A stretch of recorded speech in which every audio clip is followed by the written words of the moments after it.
And welcome to the first show of MMA Social Insanity. Joined by my partner, Patrick. What's happening, brother? What's going on? Your boy PAW is now in the building with my man, Penalty Box Cox. And what's going on, man? We got MMA Social Insanity here that's ready to rock and roll. What's going on, man? I'm excited about this show, man. I love this because the fans are a part of this. For the first time, you're actually going to have a show where the fans get their word out. We post a question out there. We hit Twitter, we hit Facebook, and we get the comments, man. And let's just go right with it. What was the first question that we were doing on this one, Patrick? What did you get on that? Boom. So first of all, we started with our Facebook account, which is at MMA Social Insanity. And so we asked all our keyboard warriors to step into the cage, step into the commentary role, and answer the question we had here, which was, is Jon Jones, is Mighty Mouse, both champions, both considered the greatest of all time, but who's the most prepared? Who has the best game plan going into a fight? And so we posed that to all the keyboard warriors out there, and let's see what they said. Got my man Scott Julian says Mighty Mouse, probably the most well-rounded fighter ever. Can't disagree with that. Scott, I got to tell you what, man, I agree with you 100% on that, and I think there's a big difference between Jones and Mighty Mouse when it comes to talent and the amount of time that they have pursued their art or arts. And so, man, Scott's got it right as far as I'm concerned on that one. Okay, so I got another person here. I got Oliver Bergen. Mighty Mouse has lost to the taller Cruz. Jones basically is the biggest fighter in the division, though overall I think Jones is the most unpredictable. And with that, hey, Jones can come out with a spinning elbow at any point in time. You think he's you got him against the cage, and he has that secret strength that's pushing you. A lot of people have noticed that Jon Jones is a lot stronger than he looks, and so when he takes you down, when he has you against the cage, when he has you on the ground, he's actually physically dominating you. So that unpredictability is probably what that guy right here is talking about. And it's a fact too, and I'll tell you something, the great point is you've got a guy in Jon Jones that when he started training in MMA, it was 4 years, a little less, and he was a UFC champion. This guy throws shots and strikes from unorthodox angles. It's a natural ability. He flows like water, like a Bruce Lee. Nothing but respect for Jones. One of the best guys. If you want to sit back and be entertained by a fighter, Jon Jones might be the man. All right, here's a good one here. My man Derek Sims. He says Jones, his preparation and scientific approach, and the way he studied the game of his opponents is unparalleled. What do you think, Dan? Man, I'll tell you what, when I look at the difference between Jones and Mighty Mouse, I have to say Mighty Mouse and Matt Hume, they've been working together a long, long time. Mighty Mouse has really put in a lifetime of effort to become a martial artist. I would lean towards Mighty Mouse. With Jon Jones, I think that Jon Jones has such a natural athletic ability that has allowed him to go into the ring and express himself in a way that others aren't able to, and that is unpredictability, just devastating techniques that you might not have seen before. And I think Jones is great there, but I'd have to go with Mighty Mouse on that one, man. You're sticking to your guns. I hear that. So now, the thing about MMA Social Insanity is that we're looking for some of the best responses. So whether it's funny, whether it's just well thought out, whether it's just accurate, something so you bust out some facts that we had no idea about, we're looking for the best ones. And so at the end of the show, we're gonna bust out with some type of prize for you. So it's not just the analyst show, this is also like a game show as well. So have fun with it. Come up with some really, really good responses. And so right here, I think I found a really good one that's possibly in the contention for being one of the best responses for our questions. I have Jason Donardo. Mighty Mouse comes more prepared with excellent game plans that sticks to no matter what. Not that Jones is underprepared by any stray of the imagination, but his natural gifts and advantages help him to execute plans at will. Mighty Mouse usually the smaller guy and just has perfect planning to go along with flawless execution. So now, just to get my take on this whole thing, looking at Jones, in his game plans. I'm going with Jones overall for this particular question, just because he not only fights you, he also beats his opponents in their own game. And you remember when he fought Glover and he was beating him with the striking. Glover was the man. He found a way to decompose Glover's shoulder when he was fighting him, so therefore they took his weapon away from him. He fought DC the first time. He became the king of the grind, had him up against the cage and was showing DC how, and he took DC down. When does that happen ever? I mean, that's it. And listen, DC's only opportunity to win that first fight was to be on the inside, dirty boxing, eliminating a 12-inch reach, Patrick. Take your arm and put a ruler on the end of it and stick it out there, and imagine a man having that reach on you. DC did it, and he lost. Not only did he lose, he was pretty, in my mind, soundly beaten in that fight. I didn't think it was as close as what a lot of others did, but I will say that second fight, DC came prepared. I seen him pushing that fight. I thought he was winning the first couple rounds, and Jones did what he does, finds a way to win, and did something nobody else has ever done to Daniel Cormier. That's knock him out and beat him 2 times. And that's key right there, what you talking about how it appeared that DC was winning those first 2 rounds. If you really notice what Jones was doing, he was hitting his shots. He was going low to the legs, he's going to the body, and then from there, every time he set up something, it made DC think he's going low. And he also remembered the last fight where he even said himself that he took those body shots, knows really affected them in the late rounds. So at this point, he's seeing Jones constantly go down. And so he actually did from there, had him given that tendency to lean down and right into that kick. So he was placing those breadcrumbs right there for Cormier to make the mistake that he did, and it cost him. And I just take that to the great coaching, the great staff, the great preparation that Jones and his camp has. So that's why, again, I go with Jones for the most and best preparation. Listen, Patrick, one thing too, people they have to remember, John Jones was the face of the UFC. He was put in a position that it wasn't his natural personality. He was playing, he was doing what he had to for the company. He was a company man. Now he's come back. This is his first fight back for the title. Think of the pressure that this man had on him. And he showed up and he performed and he finished the fight. I mean, there's nothing anyone could say about John Jones when it comes to fighting that's negative. You can't say it. He is the best fighter in the sport today, in my opinion, and in a lot of people's opinions. I hear that, man. So you're going with Mighty Mouse. I'm going with Jones. The fans have been really split. We had so many comments for this. I mean, this last one here says it all. Mighty Mouse has the whole outfit, the cape, and all of that type of stuff, singing the Mighty Man theme song, Mighty Mouse theme song. So that might be it right there. But we'll just agree to disagree with everybody. But great responses. So Dan, think about this too.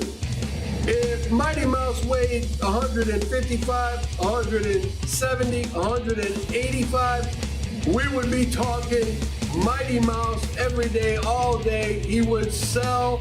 And that's the thing for this young man. He's not able to close the pay-per-views because he's a fighter. He's not so much of a personality out there, and that goes against him because of that and his weight class. That goes against him. And I'll tell you what, we've got a few people now. I gotta click on this phone here real quick and take a look, because now the question that was posed here, and this was something that I was really surprised at some of the comments, to be honest with you. And the question for the show was, whose resume is better, Chris Cyborg or Ronda Rousey? And why do you, or exactly what do you like? The exciting style of Cyborg or playing it safe to win? And we had quite a few people to respond. And, I'm really surprised at some of the answers. Now, this came to us right here from @OverUnderMMA, Lee @OverUnderMMA, and he said, I think Cyborg is more well-rounded as a fighter, and I actually think it would be a poor fight. Now, that's a big statement. I mean, now, hindsight's 2020 now. I mean, we're looking at Ronda Rousey from a state where she's not on top. If we had the same conversation, let's say a couple years back, that comment may have been different. We've seen now Ronda Rousey fall to folks like Holly Holmes and Amanda Nunes, so those extreme strikers who have timed Ronda well and got her got her a little discombobulated. So as far as an actual fight is concerned, if Ronda got the cobwebs out and went back to what brought her to the table, which is her judo, she may have a better chance than what this gentleman is just talking about here, but you never know. Now you're right on, Patrick. You said it exactly. She left what brought her to the dance, and that was the judo, the arm bar. Now, yeah, that's one move, an arm bar, but she finished everybody in the first round with that arm bar. Her downfall, my opinion, was her coach.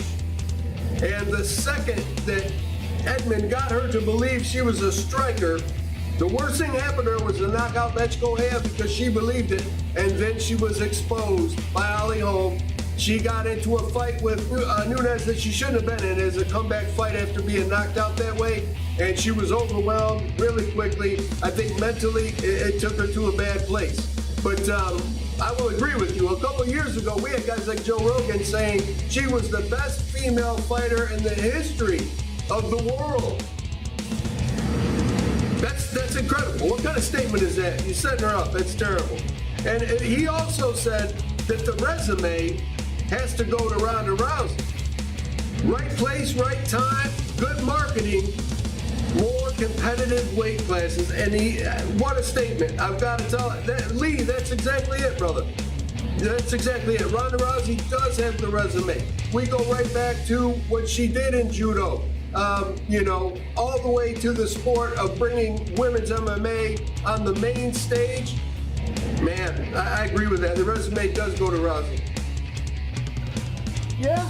I mean, especially if you look at it overall. I mean, like an overall resume in general, because she doesn't just have MMA in her tenure with UFC. Of course, the judo. My God, I'm looking at the list of accomplishments here. All the medals she's received, gold and silver, a couple bronzes here and there, but she has done amazing things in the International Judo Federation. Of course, the Summer Olympics, she hit the bronze, the U.S. Judo there. I mean, heck, she won a freaking Slammy with the WWE. I mean, Yeah, there you go. And you're a fan of the wrestling, and so you understand. Rousey, she transcended the sport. She just was doing so much. Major motion pictures. I mean, you name it, she was doing it. Maybe a little too much. Either way, she transcended. She paved the way for women's MMA on the biggest stage, and you can't deny that at all. Now, I want to get to one more comment that we had here, and this was from Manny Mabs, and that's at Apexilon, Apexilon on Twitter, and he said, as I am a Rousey fan, Cyborg has the more impressive MMA resume, championed 3 organizations, more defenses, fewer pro losses, better skill set. Listen, I mean, Cyborg, we know what you're going to get. With Rousey, we knew what you were going to get. Which one is better? For the fans, we love the knockout, but everyone also loves to see Ronda break arms. So I gotta agree. I mean, Manny Max, you're the man, brother, because that's it. Yeah, I mean, if you look at it, we definitely cannot discount what Cyborg has done. I mean, again, as he mentioned, 3 championships in 3 different divisions. I mean, or weight promotions. UFC, Strikeforce, Invicta. She's won multiple World MMA awards. I mean, in the sport of MMA, and it's a situation where people, they can't find somebody for her. People are ducking her. People are relinquishing their titles to not fight her. I mean, she has a reputation. She's a living legend at this point now, and what she's done in MMA is amazing. And unfortunately, she's just kind of like Mighty Mouse. She's so far ahead of folks that it's almost not her fault that she doesn't have the competition to give her, let's say, the Jones versus the Comey years or the Liddells and Tito situation. she's so far ahead that she hasn't had those drag out, knock down fights because she's the one who's pretty much just knocking them out. And then listen, unless Joanna Bars was going to come to MMA from Muay Thai, and that's the woman that I watched put a beating on Chris Cyborg. And listen, within 20 seconds of the first round, she had walked into a front kick, and she never did really recover from that. But Chris never gave up. That was a woman that a lot of people will say, hey, you know, give her some adversity, she'll break. That's not the case at all. Chris Cyborg is dedicated. She works extremely hard at what she does to be as good as she is. And, you know, knock on her for maybe using PEDs in the past. Either way, as a fan, she delivers. You gotta love her. And I want to say something about this show, Patrick. This is for the fans. We are fans, man. Make no mistake about it. We would not be on air if we were not fans. And I want you to take a look at my man's shirt. Show that shirt, Patrick. Woo! That is, raise that up just a bit. I'm missing it. Boom, boom, boom. It's there. That's it. Beautiful. Social society. But It's amazing. I mean, like, we're fans here. Brother, that's a killer shirt. And, you know, listen, for the fans to be able to get their opinions out, to be able to, you know, get the shout out and, you know, let us tell you what we think about it. You won't like it. And maybe you'll participate in the next show of MMA Social Insanity. Man, I love it, Pat. I can't wait to do the next. Yo, and before we do that, let's, of course, go ahead and I want to award Jason Gennardo the official MMA Social Insanity Award here. This is going to be kind of commemorating the fact that you had the best response, the best answer. You were the analyst of the day. We're putting this your response on this document. We're sending it out to you. Brag around to your friends. You win enough of these, maybe by the end of the season, we're gonna have a championship belt. You never know. We want our keyboard warriors battling it out with the best answers, so we can provide this to the fans, make a killer show, and then give stuff back to you. Tell them about the prizes, Dan. Tell them about the prizes. Exciting! Okay, check it out. We're going to be having everything from a pair of MMA gloves, MMA Social Insanity, MMA gloves, right down to the t-shirts, and we're going to be giving the prizes out. We want to give the fans something back besides just getting a shout out. So we want to be able to really take care of you. If you guys have any ideas, if you have any thoughts, let us know. Hit us on Facebook, hit us on Twitter. Shoot those addresses out for us, Pat. Okay, of course. On Facebook at MMA Social Insanity. On Twitter, you have @_Social Insanity. Unfortunately, Twitter didn't let us put the whole thing in there or whatever. So yeah, @_Social Insanity. Make sure you're following us. Look out for our questions. We're going to be posting them weekly. And then from there, you can participate. Again, be funny, be smart, break out some news that we didn't know. And then from there, we'll take a look at it. We'll put them on the show. And of course, we're going to look for the best ones to be able to give you our special award and possible prizes. Take us home there, man. Hey, man. Listen, I'm excited, you guys, for the show. My partner, Patrick, this guy's done so much work on this, from logo to everything else. I got to hand the credit where it's due, and that is my brother, Patrick. I mean, it's going to be a great time, you guys. Please take part. This is something special. Help us blow this up. And listen, for Mr. Patrick and Paul, the entertainment, I'm Dan Cox. We will see you next time on MMA Social Insanity. It's insane! Losing his mind.